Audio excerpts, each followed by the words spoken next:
Bienvenue dans les Évidences du Coran, une série où nous revisitons les thèmes coraniques à la lumière d'une analyse linguistique rigoureuse et des sciences modernes.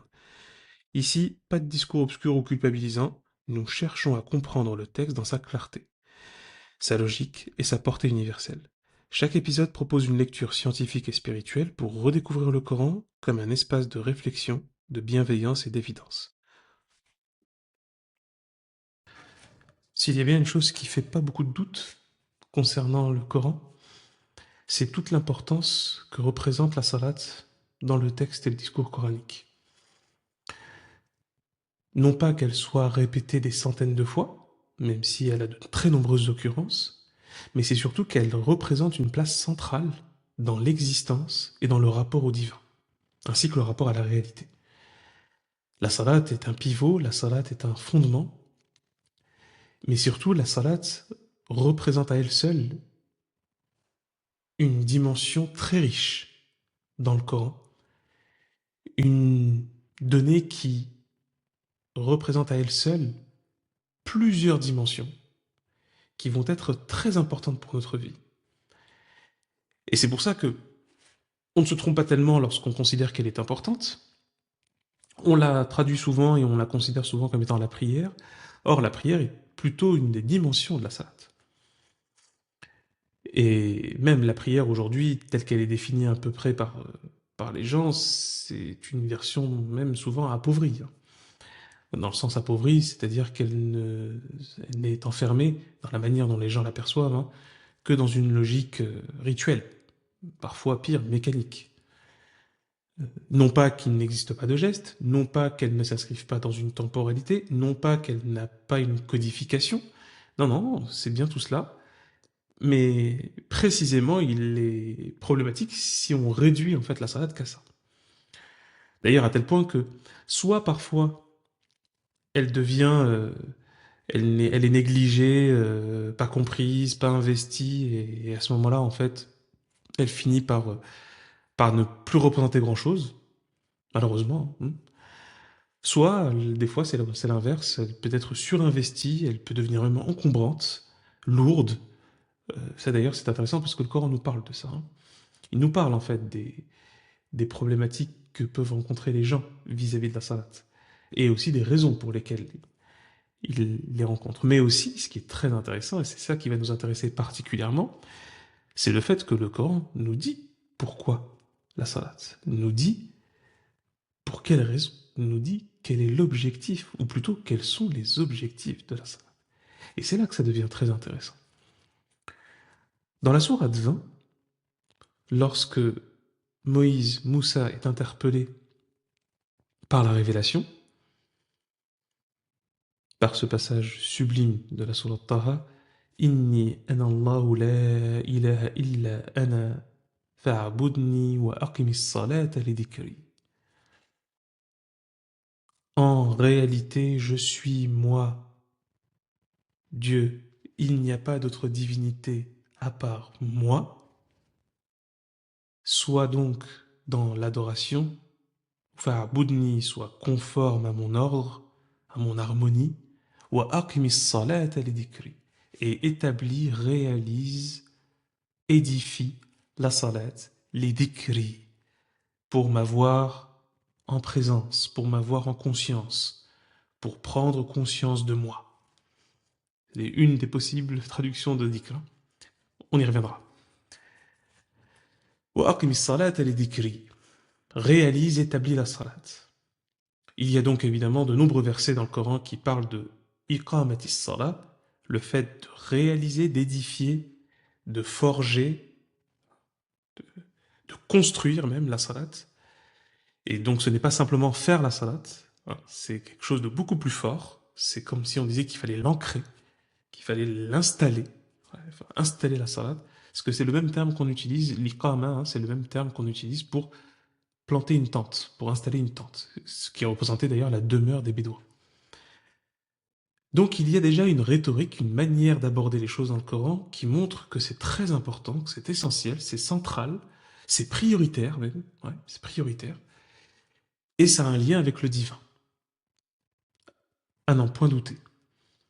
Alors bien sûr, Il y a une posture un peu facile, on a tendance un peu à la dire pour les enfants, qui consiste à dire justement que la salat, c'est fait pour prier Dieu. C'est d'ailleurs pour ça que souvent on la traduit trop rapidement par prière. La réalité, c'est que dans la perspective coranique, et c'est même dit explicitement dans différents versets, Dieu n'a pas besoin de nos prières. Pour une simple et unique raison, basique, Dieu n'a pas besoin de nous. Parce qu'il n'a besoin de rien. C'est d'ailleurs ça la notion même de rina, qu'on traduit par riche, mais qui en réalité veut dire, est un terme beaucoup plus fort pour parler d'indépendance absolue. C'est ça le rina, hein, c'est l'indépendance absolue. Et le faqr, qu'on traduit aussi rapidement par pauvreté, le faqr, ça signifie surtout l'aliénation et la dépendance, le fait d'être dépendant de quelqu'un. Hein, on peut avoir une fortune et dépendre surtout à cause de cette fortune. Et on peut n'avoir pas un sou et être riche, c'est-à-dire être indépendant. Donc c'est une notion très très importante. Donc Dieu n'a pas besoin de nous. Mais en réalité, et ça c'est une évidence coranique, c'est plutôt nous qui avons besoin de lui. Par conséquent, la salade semble s'inscrire dans cette logique de répondre à cette dépendance nous concernant, à ce besoin que nous avons. C'est-à-dire que la salade se traduit par un besoin. La salade vient combler un besoin qui nous concerne. Et un besoin quoi? Un besoin humain.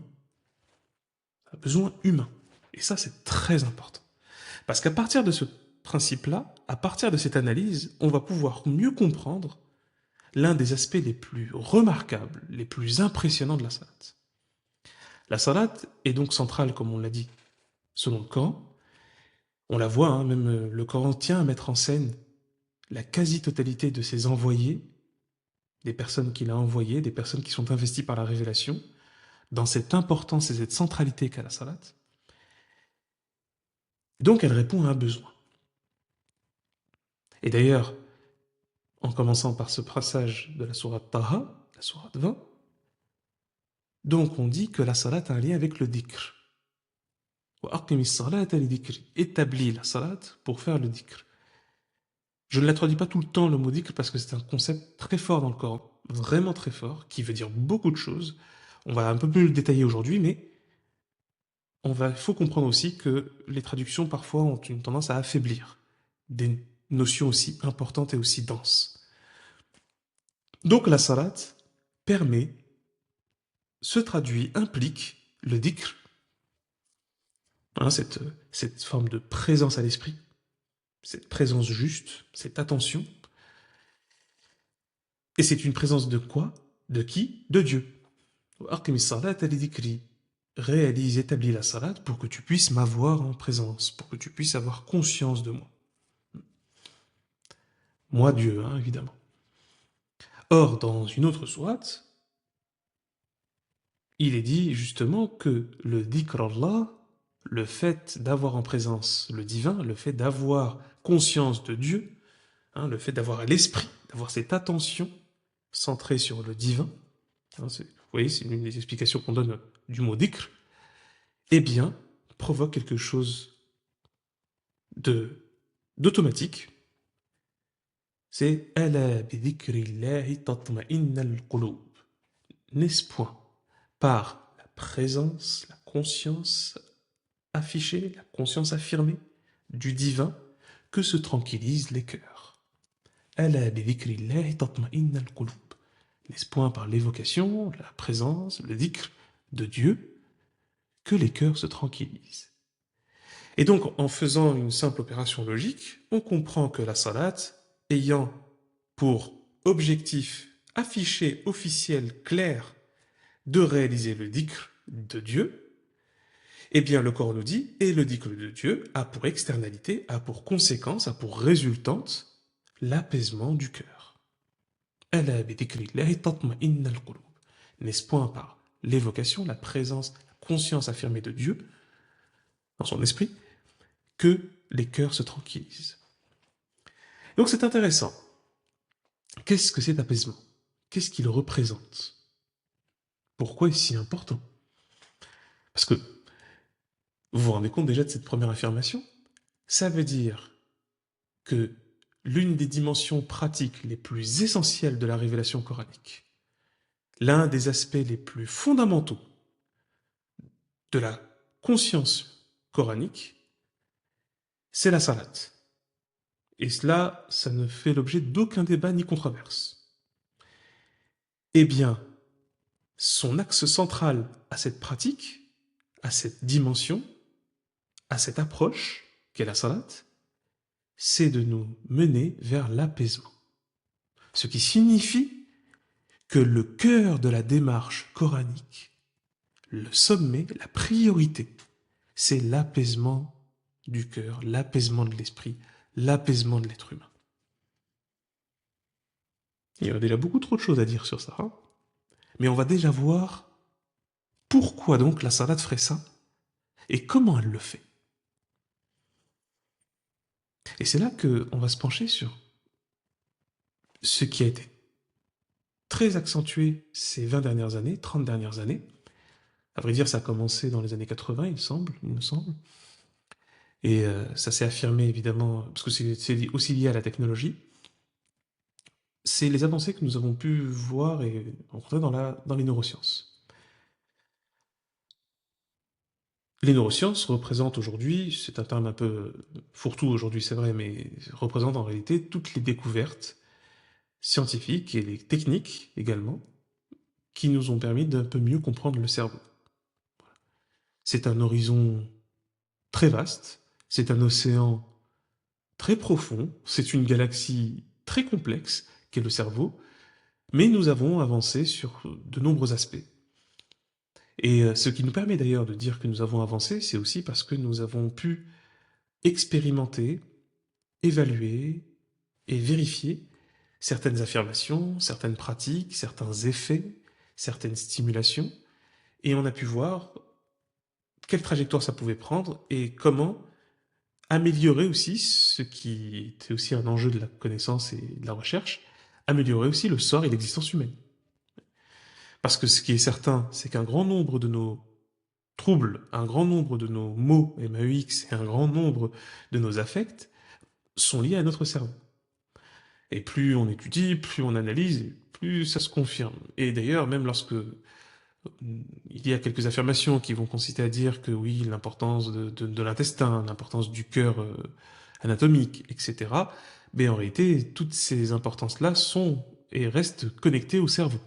Hein, le microbiote de notre intestin a un impact directement sur notre cerveau. Donc lorsque nous disons effectivement que l'intestin est un deuxième cerveau, c'est aussi une manière de dire que c'est parce que c'est très lié au cerveau. Et qu'en définitive, on pourrait pratiquement dire que c'est un prolongement du cerveau parce que ce qui compte, c'est le cerveau. Et que le cerveau est à une place, là pour le coup, vraiment centrale dans notre existence. Et ce n'est pas peu de le dire. Donc nous avons fait quelques avancées, enfin même pas mal d'avancées, et on a découvert des choses assez surprenantes. Alors, si on prend les philosophies anciennes, si on prend les traditions ancestrales, si on prend les révélations, on pourrait être surpris de voir des intuitions, des propositions, des idées qui semblent en réalité devancer ce genre de découverte. Alors ce n'est pas tout à fait surprenant parce que on fait aussi ce genre de constat pour l'astrophysique, hein, comme le montraient certains physiciens, comme Bernard d'Espagna qui le disait dans une magnifique conférence où il expliquait que nous avons découvert dans les années 90, fin 80, début 90, des choses dans des laboratoires que nous constatons avoir été énoncées dans des textes, des traditions très anciennes. Et ce n'est pas seulement une question mystique, c'est surtout que l'intuition humaine a des résonances profondes dans l'histoire. Et donc il y a quelque chose d'intéressant qui a été découverte par les neurosciences. Cette chose-là, c'est assez surprenant parce qu'elle peut sembler assez banale. On pourrait même la trouver dérisoire, telle que formulée, parce que précisément, elle est aussi importante que tristement banale. Il s'agit en fait du réseau cérébral en mode par défaut. C'est comme ça qu'on l'appelle, j'oserais dire vulgairement en français. C'est-à-dire, ce dont il est question, c'est ce qu'il conviendrait d'appeler le réseau fonctionnel du cerveau au repos. C'est le réseau fonctionnel du cerveau au repos. Alors oui, il y a en fait une dimension dans notre cerveau qui est localisée, hein, qui est aujourd'hui particulièrement bien localisée. Ça ne veut pas dire que c'est sa seule localisation, parce que nous restons humbles scientifiquement et nous savons qu'il est possible de découvrir encore d'autres choses, et ça, les scientifiques ne cessent de le répéter, c'est pour ça que je me permets de le redire. Mais en tout cas, nous savons que cette dimension-là donc existe, hein, cette dimension qui est le réseau fonctionnel du cerveau au repos. Alors c'est quoi ce réseau fonctionnel du cerveau au repos? C'est une situation où tout un ensemble de réseaux dans le cerveau, lorsque nous sommes au repos, eh bien s'active. Et ce dont il est question, évidemment, c'est au repos, non pas au sommeil, hein. Il faut bien distinguer ça, parce que d'ailleurs, le- les sciences du sommeil ont bien révélé que on est très actif lorsque nous sommes endormis. Mais plus concrètement, donc le réseau fonctionnel du cerveau au repos, c'est tout un réseau qui s'active, qui s'excite, qui se met en place, voilà, qui agit, voilà, lorsque nous sommes au repos. Ça veut dire quoi lorsque nous sommes au repos mais éveillés? C'est que nous n'avons aucune tâche dirigée, ni aucune attention focalisée, ni aucune interaction sensorielle marquée. Par exemple, vos yeux sont ouverts, mais vous ne regardez pas forcément la télé dans une émission importante qui concentre votre attention. On peut considérer d'ailleurs que vous êtes au repos si vous avez la télé qui est en fond et que vous sentez que vous ne faites plus trop attention à ce qui se passe dans la télé. Et ça, c'est à peu près équivalent dans toutes les expériences du quotidien qui ont cette caractéristique du repos, d'un repos actif. Donc, ni tâche dirigée, ni attention focalisée, ni interaction sensorielle marquée. Eh bien, lorsque nous sommes dans cette situation, il y a tout un réseau qui se met à fonctionner et qui représente ce que les scientifiques appellent le siège neurofonctionnel du moi narratif. Alors là où c'est très intéressant, c'est que la manière de décrire ces éléments-là sont très puissamment évocateurs dans le Coran. Le siège neurofonctionnel du moi narratif, c'est ce qu'on appelle globalement la subjectivité étendue. C'est-à-dire qu'en fait, c'est cette petite voix qui est votre ego. Hein, c'est cette petite voix qui est votre ego. Mais alors attention, parce que fondamentalement, ce n'est pas vous. Eh oui, ce n'est pas vous.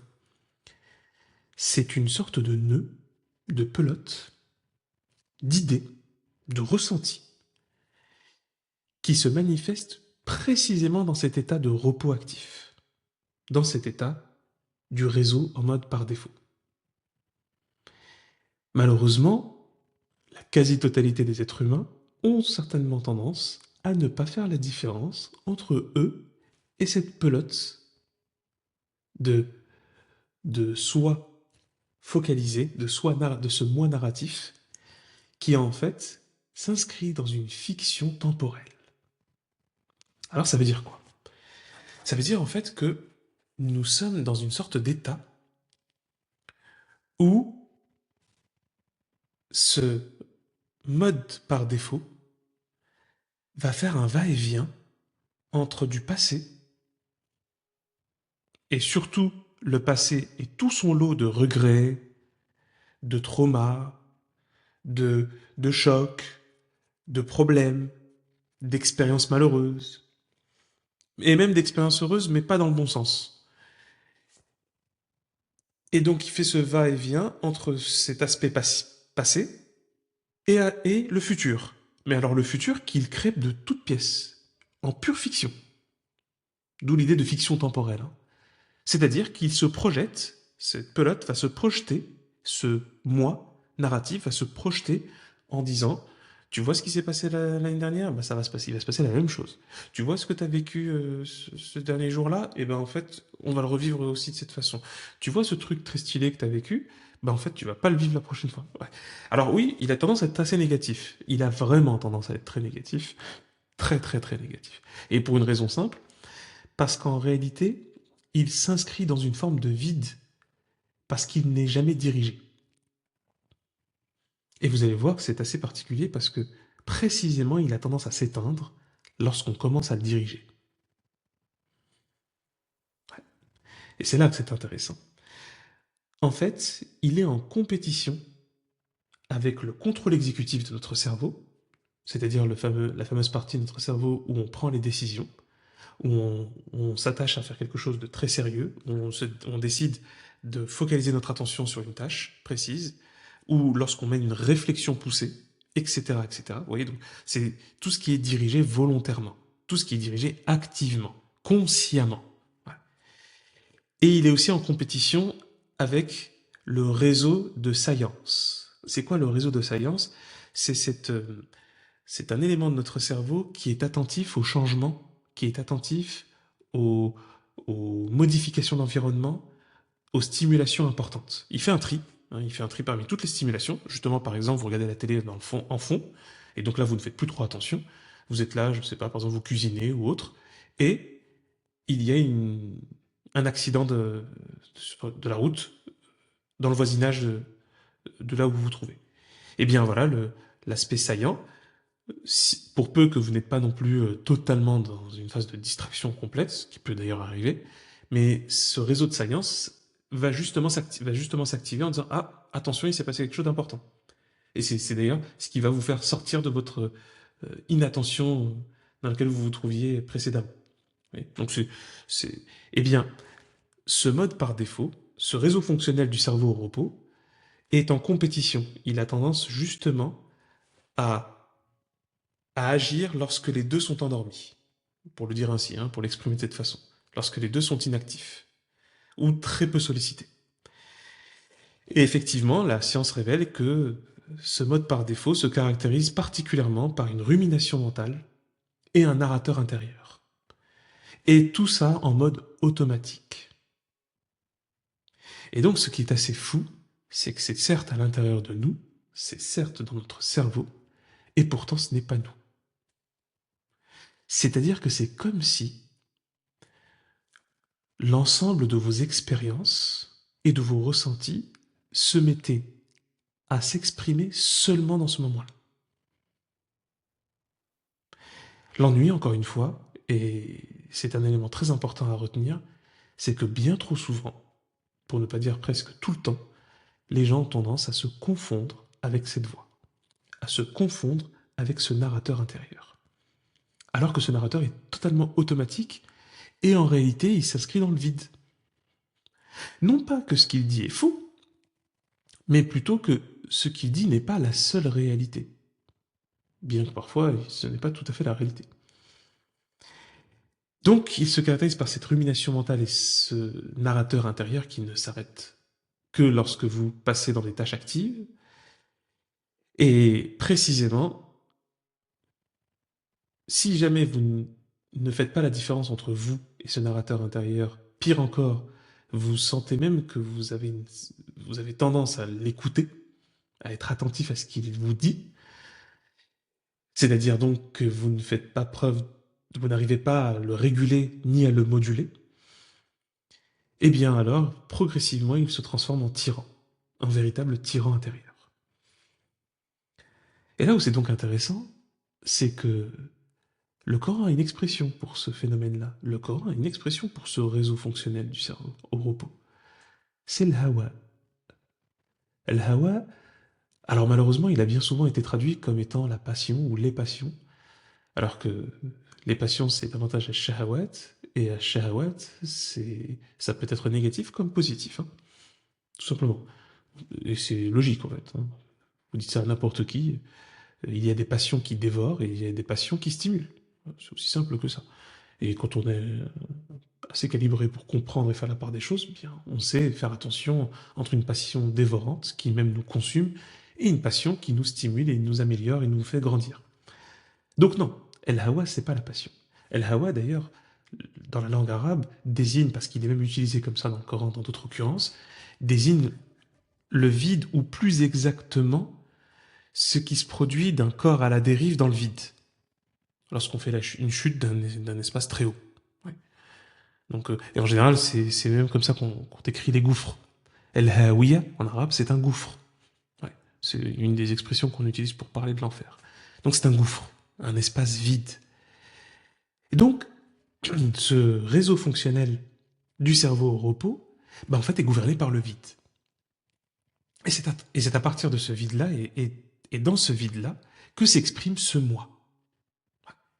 Et d'ailleurs, c'est pour ça qu'il est très intéressant de voir comment le Coran va mettre en lumière ce problème en disant quiconque a choisi ou quiconque a pris son hawa, son hawa personnel, comme une divinité.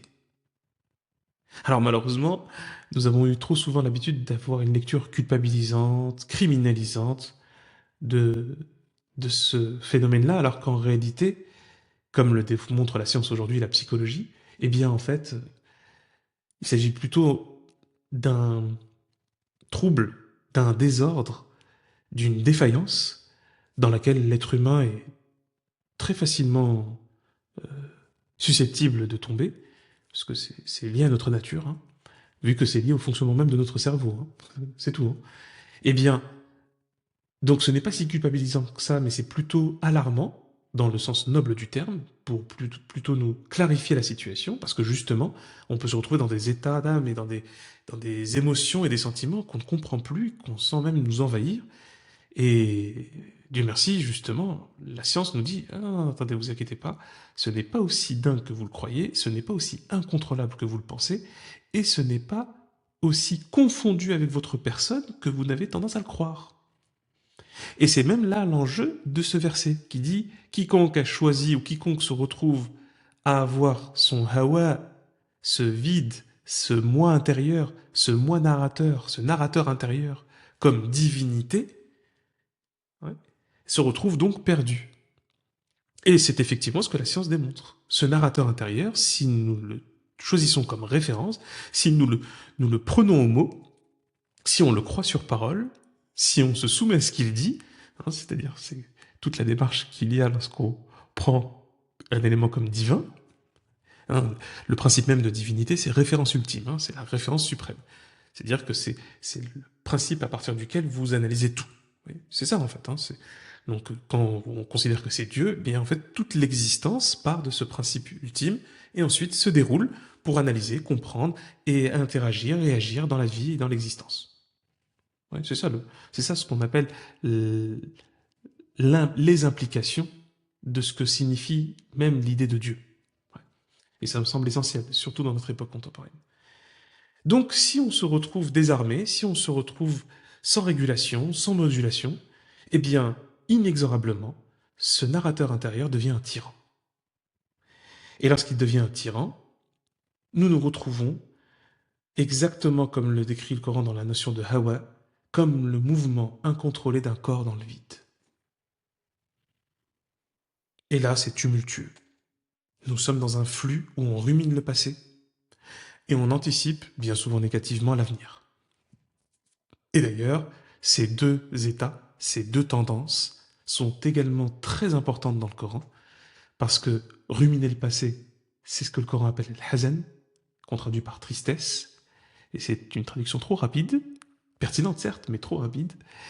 Donc ruminer le passé, c'est le hazan, et anticiper l'avenir, évidemment négativement, c'est le khawf, qu'on traduit aussi bien souvent comme étant la peur. C'est juste, hein, mais évidemment, khawf désigne beaucoup plus de choses, il y a toujours une polysémie, il y a tout un ensemble de sens qu'on peut en découler là-dessus. À partir de là, comprendre que le hawa est ce mouvement incontrôlé dans le vide, alors même que la science dit quoi? Dit que précisément, ce narrateur intérieur qui s'exprime durant cette phase du mode par défaut devient précisément en absence de contrôle et gouverné par le vide, un tyran. Et ça veut dire quoi un tyran? Ça veut dire qu'il décide de ce que nous croyons ou pas, de ce que nous voyons ou pas, et même de ce que nous ressentons ou pas. Et là, vous voyez la boucle se boucler. Eh bien, lorsque le bien nous touche, il ne nous touche pas. Parce que le tyran a dit que non, de toute façon c'est faux, de toute façon tu ne mérites pas, de toute façon ça va pas durer, de toute façon c'était pas pour toi. etc., etc. Et lorsqu'un mal le touche, ah bah tu vois, bah on avait raison, bah voilà, comme on avait dit, comme c'était prévu, on savait bien que ça allait mal se passer, etc., etc. Cette voix est terrible. Cette voix est terrible. D'ailleurs, et c'est là que c'est intéressant, c'est que là, effectivement, elle procède par cette évocation arabe qu'on retrouve dans le Coran, parce que l'évocation en langue arabe est très forte et très parlante, c'est ça le waswasa.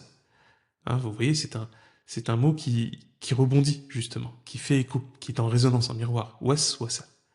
Et le waswasa, on le traduit par susurrement, influence. C'est une forme d'influence, mais c'est surtout ça, c'est que c'est une sorte de susurrement qui va et qui vient. Qui va et qui vient. Et c'est exactement par ce moyen que procède ce narrateur intérieur. Parce que comme il y a des phases où nous avons une attention active, une focalisation précise, eh bien ce mode par défaut se calme, est moins actif. Donc il n'est plus là, on ne l'entend plus. Mais dès qu'on sort de cette phase d'activité, de cette tâche dirigée, de cette attention focalisée, eh bien il revient. Oui, soit ça, soit ça. Ça part, ça revient, ça part, ça revient. Et c'est là que c'est intéressant, c'est-à-dire que la science, la psychologie, la philosophie, la mystique, le tasawwuf, c'est-à-dire tout ce travail d'assainissement de l'esprit, de tranquillisation du cœur, qui était quelque chose de central dans la pensée musulmane dès les premiers instants, va effectivement révéler que le grand piège dans lequel tombent les humains concernant cette problématique et cette question, c'est celui d'aller soit dans la lutte, soit dans la fuite, face à ce hawa, face à ce réseau fonctionnel au repos. Pourquoi? Parce que quand vous luttez, en fait, vous appuyez davantage sur ce qu'il dit. C'est comme si vous appuyez ses propos.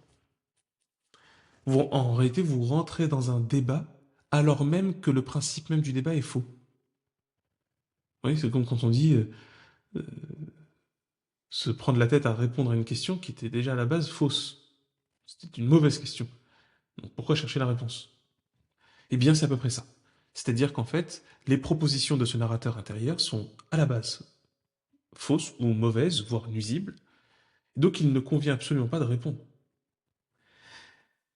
Alors attention, on va voir, hein, c'est que, évidemment, que bien souvent, ce narrateur intérieur se fonde sur des émotions réelles, sur des sensations réelles, sur des sentiments réels. Mais c'est là le problème. C'est que le problème consiste à ce qu'ils disent que vous êtes ces émotions, vous êtes ces sentiments, vous êtes ces sensations, vous êtes ces affects. Et vous ne faites qu'un avec ça. Et comme il s'agit d'affects négatifs, eh bien, c'est désastreux si on croit une seule seconde que nous sommes confondus avec ça. Alors que le bon sens, la raison, la science, la psychologie et la révélation nous dit que tout est passager. Absolument tout. Nous-mêmes, nous sommes passagers. Alors encore plus nos émotions et encore plus nos sentiments et encore plus nos stimulations. Et que nous ne pouvons pas être confondus avec toutes ces choses-là parce que tout simplement, nous avons une conscience qui, lorsqu'elle est éveillée, active, eh bien en fait, elle peut agir, elle peut faire des choses et elle peut penser et gouverner sa pensée. Mais on va voir ça avec plus de détails. On constate à ce moment-là que là où c'est intéressant, c'est que la salat va intervenir pour réinvestir ce vide intérieur, mais avec deux aspects, deux conséquences. La première, en opérant directement, sans lutte ni fuite, sur ce réseau fonctionnel au repos, mais aussi en produisant une immunité longue contre cette tyrannie intérieure, ce hawa désespérant. Et oui, c'est là l'essentiel, c'est-à-dire qu'en fait, la salat va consister en une sorte de protocole qui, en réalité, lorsqu'il est bien compris, est léger, mais nécessaire, avec une autodiscipline douce évidemment, pour diminuer les réactions automatiques de fuite ou de lutte face à ce narrateur intérieur. Et en fait, il va permettre de rétablir et de nous soutenir à rétablir le plus longtemps possible, le plus sereinement possible et le plus euh, puissamment possible une conscience incarnée. Une conscience qui sait ce qu'elle est, qui sait où elle est et qui sait ce qu'elle fait. Comme ça, elle ne se fait jamais tromper, duper ou leurrer par ce narrateur intérieur qui a tendance en fait à inventer des fictions. C'est-à-dire qu'en fait, il invente une fiction de malheur, il invente une fiction de biographie. Oui, oui, il vous crée une biographie en vous disant mais t'as toujours été comme ça. Ah mais c'est des mécanismes, c'est assez incroyable. Hein. C'est très très incroyable. Et pourquoi c'est incroyable? Parce que bien souvent, les gens n'arrivent plus à faire la distinction entre cette voix et la réalité. Ils pensent réellement que cette biographie, c'est leur vrai CV, c'est leur vraie biographie, c'est leur vraie réalité, c'est leur vraie histoire, c'est leur vraie caractéristique, c'est leur vrai déterminisme. Alors qu'en réalité, c'est juste une fabrication pure et abstraite, qui se base certes sur certaines expériences, mais va monter tout un truc de toutes pièces. Et que, comme il est gouverné par le vide, il a une tendance à aller vers le désordre. Et cette tendance à aller vers le désordre, c'est précisément cette tendance qui rend les choses négatives. Et qui nous amène donc à cet état de ruminer le passé et d'anticiper l'avenir. La salade serait donc cette interruption du flux en rétablissant un lien de cohérence, un lien de consistance et donc en fait un lien de conscience. Et c'est ça qui est très intéressant parce que on comprend alors que El Hawa, cette notion de vide, elle est problématique aussi bien pour notre cerveau, comme on le voit avec ce mode par défaut, que pour notre moralité. Et oui, quand on dit que la nature a horreur du vide, hein, c'est une phrase qu'on attribue souvent à Aristote, mais quand on dit que la nature a horreur du vide, ben, et bien là, franchement, on en a la démonstration par le cerveau lui-même. Et oui, en fait, votre cerveau n'aime pas le vide non plus. Et il aime tellement pas le vide qu'il est prêt à l'investir par quelque chose de nuisible qui vous fait du tort.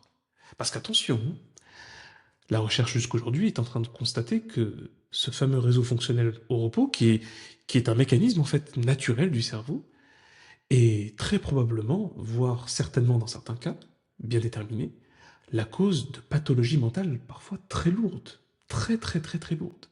Et c'est d'ailleurs à la fois une nouvelle effrayante, oui, mais c'est en réalité une très bonne nouvelle parce qu'elle nous permet de mieux comprendre des mécanismes que nous pensions trop complexes, que nous pensions euh, inextricables, insolvables, qu'on pensait seulement traités par, soit au pire des cas, par la chirurgie, réellement, hein, ça a été pensé comme ça au début, en l'occurrence dans la neuropsychiatrie, ou la chimie, hein, c'est-à-dire les médicaments.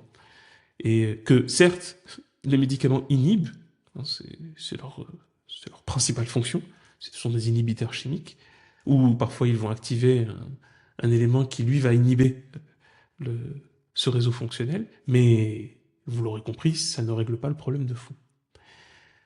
Eh bien, on verra la toute prochaine fois comment la salade va représenter cette autodiscipline douce qui permet d'interrompre le flux en investissant et en incarnant le lien.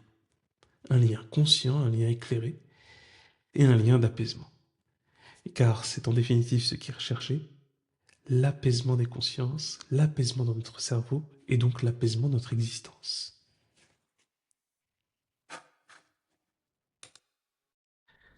Merci, merci d'avoir écouté cet épisode des Évidences du Coran. Pour aller plus loin, vous trouverez la bibliographie complète et les références en description. Et si vous souhaitez soutenir ce travail et découvrir bien plus de contenu exclusif, rendez-vous sur le Patreon du podcast Nomosphère. À très bientôt pour un nouvel épisode et d'ici là, continuons à chercher ensemble la clarté dans le texte et dans le monde. Les évidences du Coran, comprendre le texte, c'est éclairer le monde.